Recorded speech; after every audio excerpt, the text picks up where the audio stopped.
Hey, I'm Kev, Mr. and welcome to Power Oversteer, and it's good to say that again as we start up the monthly previews and reviews for the 2015 Verizon IndyCar Series season. Just like we did last year, we are going to look back at the previous month's races, events, and we're going to look ahead to this month's races and events. But unlike last year, we're adding a couple more pieces to this, such as covering some of the news that has happened since the last event from last month and to this recording, and also looking at the Mazda Road to Indy with the US F2000, the Pro Mazda, and the Indy Lights championships.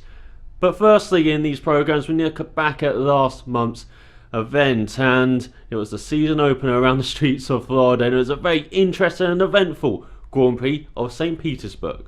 So the Firestone Grand Prix of St. Petersburg took place on a sunny Sunday afternoon in late March, and the sun had certainly shone on Team Penske all weekend. They had threatened to field the top 4 in the classification in the practice sessions, and by qualifying, they had done it. Reigning champion Will Power grabbed pole just ahead of his new teammate Simon Pagenaud, with the Frenchman denied a last gasp chance at pole due to a caution flag. Helio Castroneves was third ahead of Juan Pablo Montoya, with Takuma Sato the only Honda runner in the top 6. Sebastian Bourdais was 6th ahead of Tony Kanaan, the top Chip Ganassi driver, with Ryan Hunter-Reay behind him, the top Andretti Autosport driver. Scott Dixon was 9th ahead of Joseph Newgarden, Simona Di Silvestro in 11th, and Marco Andretti in 12th. And it was disappointing for Charlie Kimball and Carlos Munoz in 13th and 14th, and for Graham Rahal in 15th. But particularly for James Hinchcliffe in 16th, in his first race with his new team, Smith-Peterson Motorsports. It was Stefano Coletti in 17th ahead of Sage Cohen, Luca Filippi down in 19th ahead of James Jakes, Jack Hawksworth, Gabby Chavez, and filling out the back row, the 2 Del Coyne Racing guys, Francesco Diaconi and Carlos Hurtos. And it certainly looked like Will Power be running away with it from the start, as he got a superb getaway while Simon Pagenaud lost out to Helio Castroneves. Further down we saw Sebastian Bourdais lock up into turn 1, forcing Ryan Hunter-Reay ride and causing the Andretti Autosport driver to lose a few positions. Meanwhile, at the back we saw contact, we saw damage as Luca Filippi went into the back of Sage Combs' Chip Ganassi racing machine, while AJ Foyt driver Jack Hawksworth had damaged his front wing as well later on in the lap, forcing him into pit at the end of lap 1 and into an alternate strategy. And we saw the first caution of the race on that too, due to debris in turn 9. And certainly in the first half of the race, while the racing was kind of exciting, it suddenly got punctured and kind of stop-start nature to it due to debris, cautions. And it could almost turn into a drinking game really every time you saw a winglet on the track. And we saw the next caution on lap 26, but by this time Penske had a bit of a party at the front as they occupied the top 4 positions ahead of Takuma Sato and Sebastian Bourdais behind, with Tony Kanaan keeping a nice sitting brief in the top 10 for Chip Ganassi. And the second caution of the race on lap 26 was caused by Carlos Munoz going in the side of his Andretti teammate Simona Di Silvestro in turn 10 and causing debris in turns 9 and 12. And then we saw another caution on lap 34 due to more debris in turn 10, this time from Marco Andretti's Andretti machine. It certainly seemed like Andretti were getting into a lot of trouble in the first half of the race. And by this time we had seen Power lead the whole of the race, apart from the times that other drivers stayed out on different strategies, such as Simon Pagenaud led on lap 22 and 23, and Jack Hawksworth led from lap 49 to 53 on his alternate strategy. And the 5 laps Jack Hawksworth led were the only ones led by a Honda driver all race long. Meanwhile, it's Power at the front leading 75 laps. And then we saw Helio Castroneves lead on lap 83 as Power pitted. But a lap before this, when Pablo Montoya had pitted, as the Colombian had been keeping up with Will Power on his black tyres while Power was on the reds. And the Colombian has been making impressive moves, especially on the restarts, such as on lap 35 as he moved up from 5th up onto 3rd on a restart, passing Simon Pagenaud, while the Frenchman was making a move on Jack Hawksworth. It really was a late braking and a bit of an old Montoya move. And so the race was decided with this last pit stop, as Montoya pitted a lap before Power, for meaning he could get fast outlap going on while Power had to push on his end lap on more worn tyres. And for Montoya, his strategy paid off as he rejoined in front of Power as the Australian rejoined behind him. And while Montoya built up a 3-second lead early in that last stint of the race, Power was slowly gaining and gaining and gaining until with 11 laps to go, Power had a cheeky look down the inside of his teammate in turn 10. Of course, this didn't work. All it caused is some sidepod damage to Montoya and some front ring damage to Power's car, and it looked like he was told to back off in the last 10 laps of the race as Montoya powered to his first win on a road course in any single-seater since winning the Brazilian Grand Prix in F1 in 2005, and his first win on a road course in the United States in a single-seater since Vancouver in 1999 in the old kart series. Behind him, Tony Kanaan was in third after an impressive middle stint, and the Brazilian had jumped his fellow countryman Helio Castroneves for that third position. Simon Pagenaud had a disappointing pace all race long and could only finish 5th, but still, it was 4 Penske's in the top 5. I expect we might be seeing a lot of that going forward this season. In 6th, it was Sebastian Bourdais. He was consistent all race long. We didn't see much of him, but he was always there in the top 6 or 7. Behind him was Ryan Hunter-Reay, who did a superb recovery job in his Andretti Autosport machine to grab just the top 10, but to get 7th as well and grab a bit more points, very impressive from the 2012 champion. Jack Horsworth got an impressive 8th for AJ Foyt. That alternate strategy certainly paid off for them, ahead of Luca Ferpi, who recovered from a poor qualifying to have a solid race, and Marco Andretti rounding out the top 10. And 11th was Graham Rahal, and he certainly was a talking point this race. While he had superb pace, some of his moves were questionable, not least the one that caused the last caution of the race on lap 54, and this was the 5th caution of the race as well. We had seen a caution on lap 47 as well, due to Simona Di Silvestro just lunging into the back of James Jakes into the last corner, just totally missing her braking point, and as a consequence, she got a drive-through penalty for avoidable contact on lap 59. But this last caution was caused by Graham Rahal tipping Charlie Kimball into the tyre barriers at turn 10. This was after Simon Pagenaud had gone into the back of Charlie Kimball, causing some tyre rub with the rear bumper. And I'm not sure if Rahal disliked the smoke screen, but he certainly tried to put an end to it by putting Kimball into the tyre barriers. Of course, he got a penalty and for avoidable contact and got a drive-through penalty on that 65, and Rahal said that the stewards were picking on him. Of course they weren't. You pushed a driver into a tyre barrier, you idiot. And he kind of complicated matters on Twitter later by arguing with anyone who disagreed with his point of view. Certainly not the behaviour of a professional racing driver, at least. Meanwhile, we also had seen a penalty and a drive-through penalty for avoidable contact for Gabby Chavez, as he got one on that 45 after making contact with James Hinchcliffe, the Smith Peterson Motorsport driver, into the last corner. A lazy dive into the last corner, and for Chavez it would mean that he could only finish 17th in the end.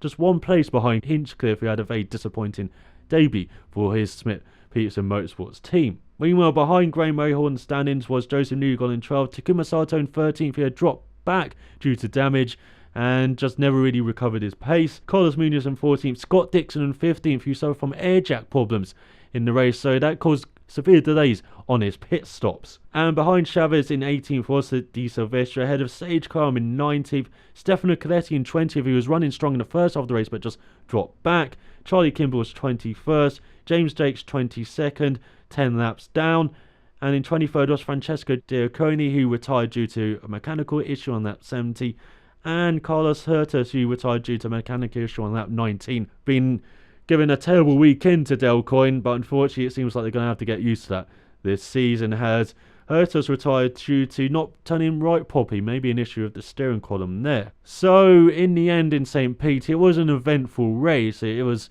a bit strategic as well, particularly in the second half of the race, as in the first half we saw a bit of comedy, in the second half we saw some drama, and that seems to be kind of what happens on road courses in IndyCar in recent years. But what have we learned from the race? Well, the drivers might have to kind of adjust how they race, as in recent years they've been able to, rub bumpers and, get a bit aggressive, have some rock'em sock'em robot style of racing. And it seems like they have to pull back from that a bit with these aero pieces going all over the spot, and it can cause them to lose, lots of time and of course lots of damage and lots of cautions as well in races, and certainly IndyCar. We'll think about that going forward. More of that in the news though. So in the end, it was a good race for Indy. It was a solid season open, not an all-time classic maybe, as the 110 lap race lasted for a grueling 2.25 hours, and it was great to see Montoya, old school Montoya, outfox Will Power.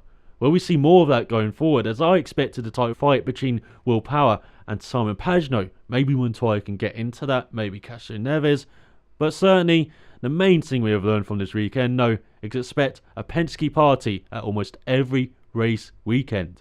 And if you want to check out some of those missing ringlets from St. Pete, don't forget to check out the ElusiveKev eBay page. So it's on to a new segment for this year, and that's checking out some of the news from the past couple of weeks in the Verizon IndyCar Series.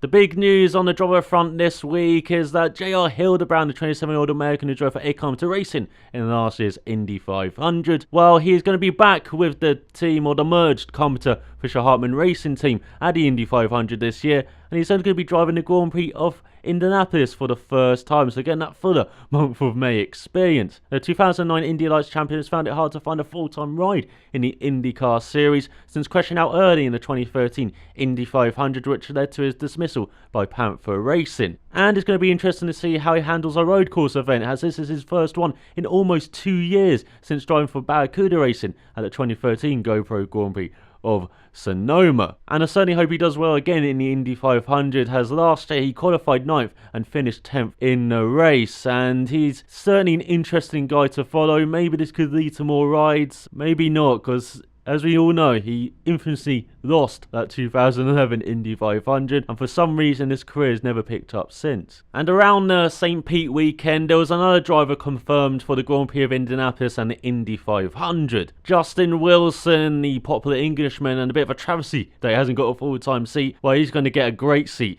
for those races with the Andretti Autosport team, the top Honda team as well. And I certainly hope that he does well, and this could lead to more rides going forward this season. Also confirmed for Andretti Autosport at the Indy 500 was Simona Di Silvestro, and the Swiss driver is also confirmed for this weekend's NOLA event, along with Sage Karam confirmed in that Chip Ganassi seat for this weekend as well. And those two seats will be confirmed on a race-by-race basis, but I certainly hope those two seats turn into full-time rides for Di Silvestro and Karam. In St. Pete, we saw quite a lot of winglets go missing from their cars during the race. I believe on the ABC scoreboard they had, it read Honda 7 Chevrolet 1 at one point during the race. So for this weekend in NOLA, IndyCar have given permission for Honda and Chevrolet to alter their aero kits and mandated that they strengthen the bond between the front wing ringlets and on the rear bumpers as well. There's a video in the description below and should be annotated on the screen as well, which explains how IndyCar went about strengthening the bonds, explained by Derek Walker, the IndyCar president of competition. So click on the screen or down below if you want to check that out. And particularly on Honda's side, they are working on the manufacturing process of the parts to make them stronger, and I certainly hope that this temporary solution at least works in the meanwhile until that happens. Finally, Chevrolet had to make changes to 11 out of 12 engine units after the Grand Prix of St. Petersburg. It was discovered this was due to a manufacturing problem with a batch of valve springs, as Jim Campbell, Chevrolet US Vice President of Performance Vehicles and Motorsports, explains. We identified a batch of valve springs that, due to a process change at one of our suppliers, may fracture before the full mileage requirement. We notified IndyCar of the issue and obtained approval to change the valve springs. 11 of our 12 engines were updated for in St. Pete based on lower accrued mileage. The current plan is to address the 12th engine after the race at Barber Motorsports Park, and this engine belongs to Sage Karam of Chip Ganassi. And according to Rule 10.6.4.4 of the Verizon IndyCar Series rulebook, 20 points will be deducted for a non-minor engine repair, as these engines have to cover 2,500 miles, with competitors only allowed 4 engines during the season, which have to cover in total 10,000 miles. So for Chevrolet, despite scoring the maximum manufacturer points they could have in St. Pete with a 1-2-3, leading 105 or 110 laps, so tack on 2 points for that, and tack on a point for grab and pole with Will Power's Penske, that leads to 128 points, but they've been deducted 220 points. So heading into NOLA this weekend, they've got negative 92 points on the board. Compare this to Honda, who scored 70 points. They lead the championship now by 162 points. But Honda's top point scorer in St. Pete was Ryan Hunter-Reay, who finished 7th for Andretti Autosport. And with Chevrolet having Team Penske, Chip Ganassi, KVSH Racing on the books, it's not going to take long before they catch up to Honda in the Manufacturers' Championship. Hopefully these bits are more attached to the cars this weekend, as I don't want to suffer any more NASCAR flashbacks. So there are 3 Verizon IndyCar Series races this month, starting off with a new event on the calendar as we head down south in America for the inaugural Grand Prix of Louisiana. NOLA Motorsports Park is a young modern racing venue, having only been around since late 2011. Located in Avondale, Louisiana, the North Circuit that IndyCar will tackle this weekend was designed by the famous South African circuit architect Alan Wilson, who's also designed the other road course on the schedule this month, the Barber Motorsports Park. And despite being as flat as a pancake, it certainly looks to be a challenging circuit, just around 2.7 miles long, just under 4.5 kilometers long, with 13 turns. And it's very much a circuit in development, as there are plans to add a south circuit to this north one, and once those circuits are combined, it would be the longest road racing circuit in North America. Over 20 turns, over 5 miles long, and over 8.5 kilometers long as well. I believe that's longer than Spa-Francorchamps in Belgium. Oh, can't wait to see this circuit if it happens. And the circuit has certainly made a few adjustments due to IndyCar coming. The back straight is now straight. It used to be some S's, and they've added some more runoffs and some gravel traps, and the drivers will be a bit familiar with this venue already, having done some pre-season testing at it. And it'll be interesting to see the racing around this circuit after the kind of destruction in St. Pete. Will drivers be a bit nervous going side by side, particularly into the main overtaking point, which seems to be turn 1? As there's a tricky right hand, it could be easy to lock up and go into the side of someone, but it could provide some great side-by-side racing as well. And I certainly hope we don't see some more destruction at a street circuit, and that is the next venue we're looking at, and the famous Long Beach circuit in California. On the Verizon IndyCar Series calendar, of course, the jewel in the crown is the Indianapolis 500, but then there's a Toyota Grand Prix of Long Beach, and it's a special year for the event as it celebrates 40 years since a bunch of Formula 5000 cars first took to these famous streets, with Brian Redman winning in a NOLA T332. Then Long Beach became one of many American venues on the Formula 1 calendar for it from 1976 till 1983, as there was a race in the west and the east and the north, in the south, somewhere over there, freaking everywhere as Formula 1 tried to become popular across the pond. And while it's on the F1 calendar, we never saw a repeat winner of the Long Beach Grand Prix, as we saw the likes of Taylor Regazzoni, Mario Andretti, Carlos Reutemann, Gilles Villeneuve, Nelson Piquet, Alan Jones, Niki Lauda and John Watson win it. And for Watson, he still holds the record for the lowest starting position on the grid for a race winner in Formula 1 from 22nd. Won't be seeing that nowadays. But since 1984, Long Beach has become one of the most popular venues on the American open wheel calendar. Until 2008, it was a kart and champ car race. But since 2009, it has been on the Verizon IndyCar Series calendar. And in 1984 and 1985, Mario Andretti won, surely a popular winner there. But it's been Al Unser Jr. who's been winning this event the most on the driver's side with 6 wins.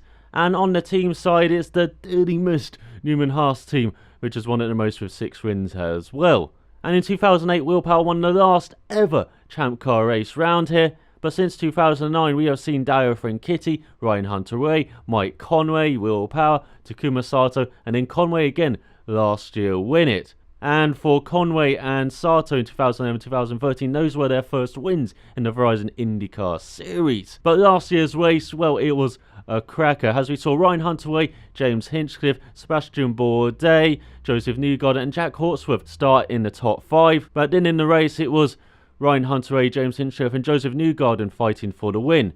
And after the last round of stops, Indy Lights Newgarden grabbed the win, coming out just in front of Ryan Hunter-Reay. But then the 2012 champ punted the young American in turn 4 and took out a number of drivers with him, such as James Hinchcliffe, Takuma Sato, Tony Kanaan. And so in the end, Mike Conway won from Will Power, with Carlos Munoz, Juan Pablo Montoya and Simon Pagenaud rounding out the top 5. Will we see the same excitement this year? Well, I certainly hope so. And there's a little nugget on the side for this year's race, as Honda and Chevrolet are quite close on the engine side for the most wins round here as well. For Honda has 11 wins, Chevrolet has 10. So can they equal it this year, or will Honda put away again? Well, it's looking like Chevrolet will win again, as they have Penske, Chip Ganassi and KVSH Racing, while Honda have Andretti Autosport, AJ Foyt, and seem to just be behind Chevrolet at this point. We are still waiting till the ovals for Honda to perhaps be as competitive as Chevrolet. So expect another Penske party at the front, but of course look out for Sebastian Bourdais, look out for Takuma Sato, Jack Hawksworth, Joseph Newgarden for Carpenter, Fisher Hartman Racing, along with Luca Filippi finishing the top 10 in St. Pete. But around the just under 2 mile, just over 3 km 11 turn circuit with the tightest corner on the calendar, that famous last corner, the tight right hand hairpin, it looks like we are going to get used to seeing the captain's cars at the top this year, and don't be surprised if we see them again at Long Beach. And expect the lap record round here to get smashed just like it was in St. Pete, with Sebastian Bourdais, who also used to hold that record round St. Pete as well. He set the record in his Champ Car days in 2006 with a 106.8. I expect us to go a bit faster than that this year. Finally, at the end of the month, there's the Indy Grand Prix of Alabama, held round the picturesque Barber Motorsports Park, the 16-turn, 2.3 mile, 3.7 kilometer long circuit in Birmingham, Alabama. And since 2010, it has dazzled and amazed us with its races, with something always seeming to happen in them, as we have seen Harry Cashinevers win in 2010 for Penske, then his teammate Will Power won in 2011 and 2012, and for the last 2 years we have seen Ryan Hunter-Reay win for Andretti Autosport round here. Therefore, you know who to be at the front of this year's race, and if it's anything like last year's, we're going to have a cracker on our hands, as it was a wet start to last year's race which messed up the order of things, messed up the strategy, and in the end it was Andretti and Hunter-Reay who chose the right one. As in the early part when it was wet, we saw the likes of Juan Pablo Montoya charge through the field until the Colombian spun, and in the end he finished the lap down in 21st position. But as I said, it was Hunter-Reay and Andretti who got it right, and as the race dried, you saw them emerge at the front, and it was Hunter-Reay who won ahead of his teammate Marco Andretti, with Scott Dixon in third, Simon Pagenaud in fourth, and Will Power rounding out the top 5. So what to expect from this year's race? Well, it's very easy to predict another Penske party at the front like I've been doing for every race so far, but I'm looking for Chip Ganassi and in particular Scott Dixon to be strong round here, as on the road course it seems like they're quite a strong pairing, and Dixon is the master of fuel saving, and that seems to be an integral part of road course racing in the IndyCar Series in recent years. Also, the tyre wear can sometimes be hit or miss round here depending on the tyres that Firestone bring here, and Dixon seems to look after the tyres very well round here. And though he's never won the race, he's always finished well round here. As I said, he finished on the podium here last year. So look for Dixon to be challenging round here, and of course Tony Kanaan as well, his Chip Ganassi teammate. Also for the likes of Sebastian Bourdais, of course Simon Pagenaud of the Penske lot, perhaps to be challenging Will Power the most out of them, with Montoya and Cashinevers behind them. And maybe further down the field, look for the likes of the European racers to come alive. Luca Filippi for Carpenter Fisher Hartman Racing, who seems to have a good start to the year, and Stefano Coletti for KVSH Racing, the Monaco rookie who we've seen in GP2 in recent years. Well, I expect him to, of course, do well on the road course. He was electric in pre-season testing round here, so if he can carry that form into the race weekend at the end of this month, well, look out for him to at least be challenging for a top 5 position. Overall, though, I'm just hoping for another great month of racing. Oh, I do hope we see some more craziness from the Grand Prix of Alabama again this year. Like we normally see craziness in the series that are part of the Mazda Road to Indy. In recent years, this has been the feeder series ladder to the Verizon IndyCar Series. And for this year, they've added a new bottom rung to its ladder, a kart series, the Rotax Max Challenge.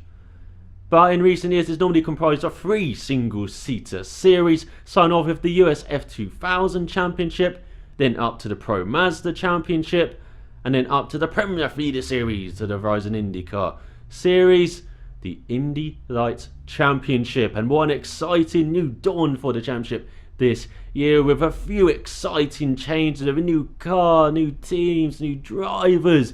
But did this provide an exciting opening weekend for the championship in St. Pete? Well, let's just say there was a bit of a European invasion in Florida.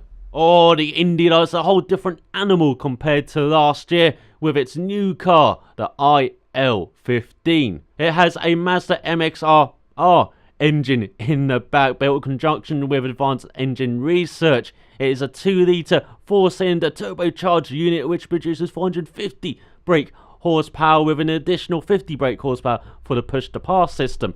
And the car has certainly met the approval of almost everyone who has seen it or driven it, and it's provided some fresh life into the series after becoming stagnant in recent years and struggling to get double-figure grids last year. But we are certainly getting double-figure grids this year, as we saw 13 drivers from 17s compete at the opening 2 rounds of the 16-round calendar at St. Pete. And we've seen a couple of series veterans return, such as Peterson Motorsports, who are back with their runner-up from last year, Jack Harvey, and the Brit is surrounded by a few Americans with series returnees Scott Anderson and Ethan Rengel, and the exciting young prospect R.C. Henderson, who was runner-up in the US F2000 Championship last year. There's also Bilardi Auto Racing, who were champions with Gabby Chavez last year, while they return with an international lineup with Euro F3 expat Felix Sorales and Juan Pitin Rajhata.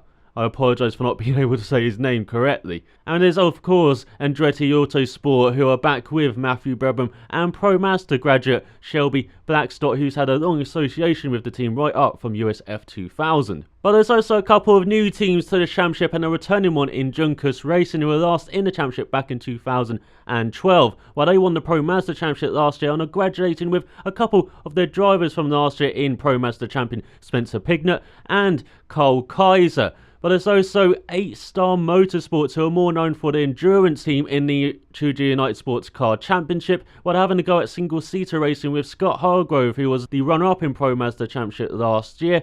And the big one, the staple of a European feeder series racing, where they've stepped across the pond and Carlin Racing are having a go at Indy Lights before maybe graduating to IndyCar next year. And it's fantastic to see them in this championship with Ed Jones, one of the Euro F3 drivers from last year, and Mad Max Chilton, at least for the first couple of rounds. And there's also Team Moore Racing, who haven't appeared in St. Pete, so there's actually 6 teams in St. Pete, but they will appear later in the season with Mexican Pico Toldano. But in St. Pete, it was a carding party all weekend long, as Jones and Chilton topped the timings in practice, in qualifying, and Jones won both races on his Indy Lights debut. You can't get more impressive than that. He won both races ahead of Jack Harvey, so while the Brit may be disappointed he couldn't challenge for the victory in both races, it was still a very solid start for last season's runner-up. And then Spencer Pignott rounded out the podium in both races, and his podium in the second race in particular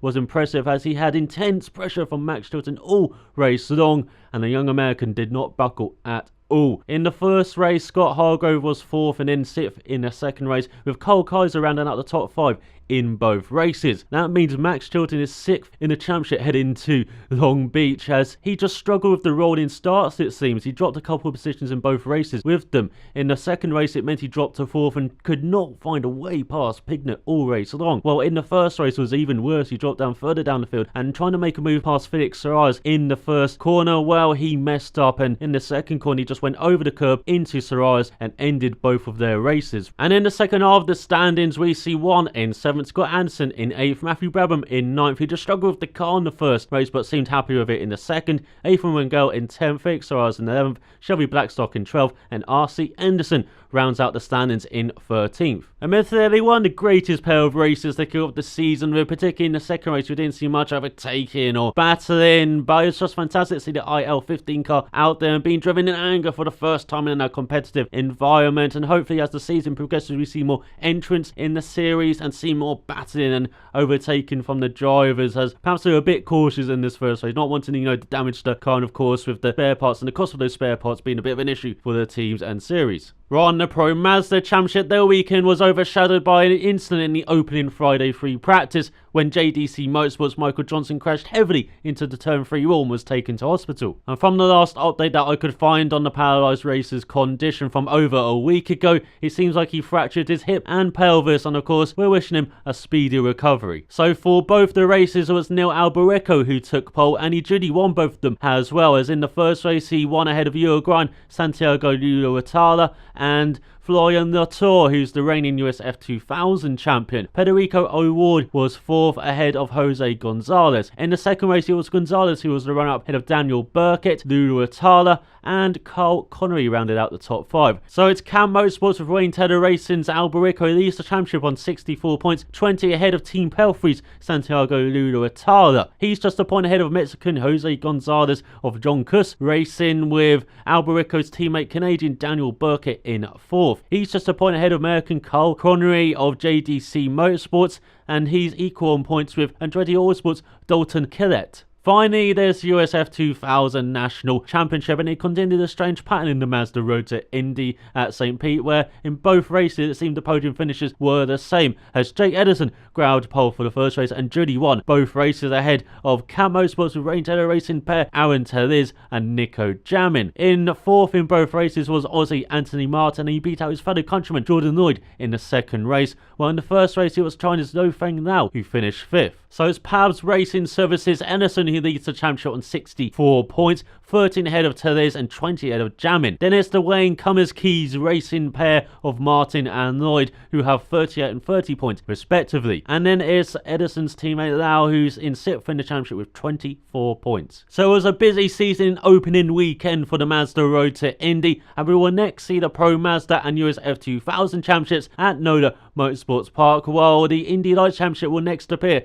at Long Beach, and then all 3 championships will appear at the end of the month at Barber Motorsports Park. So that was the Mazda Road to Indy. Always great to see how the future stars are doing in the feeder series. But this is the end of the first episode of Power Oversteer for the 2015 season. Hopefully, unlike last year, there won't be mostly these monthly previews and reviews for the Verizon IndyCar Series and Mazda Road to Indy. Hope to have more discussion episodes, looking at more series all over the motorsport world, particularly in the second half of the year. But before then, the next episode of Power Oversteer looks to be the next of these monthly previews and reviews for the Verizon IndyCar Series and Mazda Road to Indy, as we look back at this month's races at Long Beach, at Alabama, and at this weekend's inaugural Grand Prix of Louisiana. And then we look ahead, of course, to the month of May, the Grand Prix of Indianapolis, and the big one, the 99th Indianapolis 500. And the month also ends with the only doubleheader round this season for the Verizon IndyCar Series, with the Chevrolet Duel in Detroit. Don't forget to look at IndyCar's YouTube channel for the practice and qualifying sessions of every round this year, and look at ABC and NBCSN in America, and at ESPN and BT Sport here in the UK for the races, and some other places as well might have them. So out for watching, and I will see you then.